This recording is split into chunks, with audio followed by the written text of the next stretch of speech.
Teach your children well, their father's help. What led you to teach?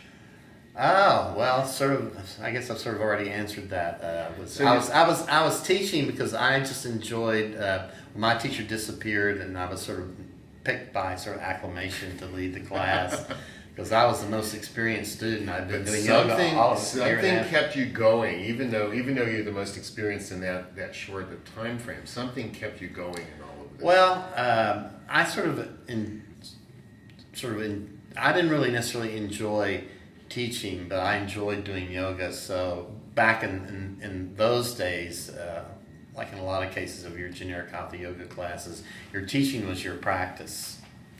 You know, we know that's not the way it is, and certainly in the Iyengar system or a lot of other systems now. But there was a time when that was most yoga teachers' practice. When they would just lead the class and do everything the class would do, and doesn't mean that I didn't occasionally like play around with things at home or try things or work on a little, but I was never like time to practice, an hour and a half or hour or whatever. So the teaching then gave you the discipline, maybe if not to practice, but to keep going because you made a commitment to teach. And then you had to show up, and then you had to understand. Yeah. And then again, working with Ramanan and Victor in 1978 at the Feather Pipe Ranch, I realized that how much there was to actually teaching rather than just getting up in front of a class.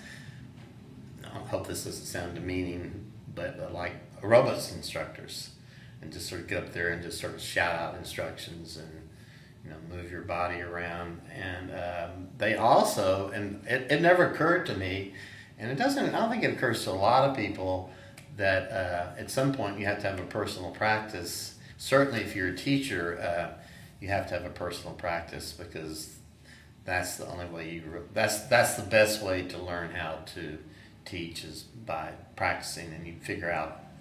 Well, you take information you've been given by senior teachers or more knowledgeable teachers, then you start the process of either interpolation or extrapolation, and but to really cut to the chase, I was informed, if not by Ramanan or Victor, but by some of the students up there when they said, "Oh, George, do you teach?" And I went, "Yeah, I teach." And they would say, "Well, what's your personal practice like? Like, how long do you practice?" I went,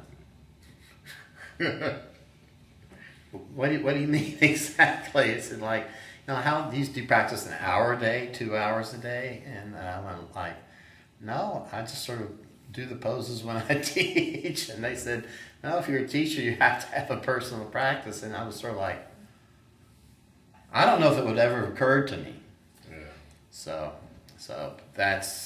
I knew if I wanted to, I was inspired to sort of, to teach by Ramanan and Victor, and then Miri shortly thereafter, and so then I knew to sort of teach ethically. I had to have a personal practice, and Mr. Iyengar says first it requires discipline. Then after if you discipline yourself long enough to practice, then the discipline sort of transforms or morphs into more of an urge to practice rather than. It's not so much about discipline as you just have the desire to practice.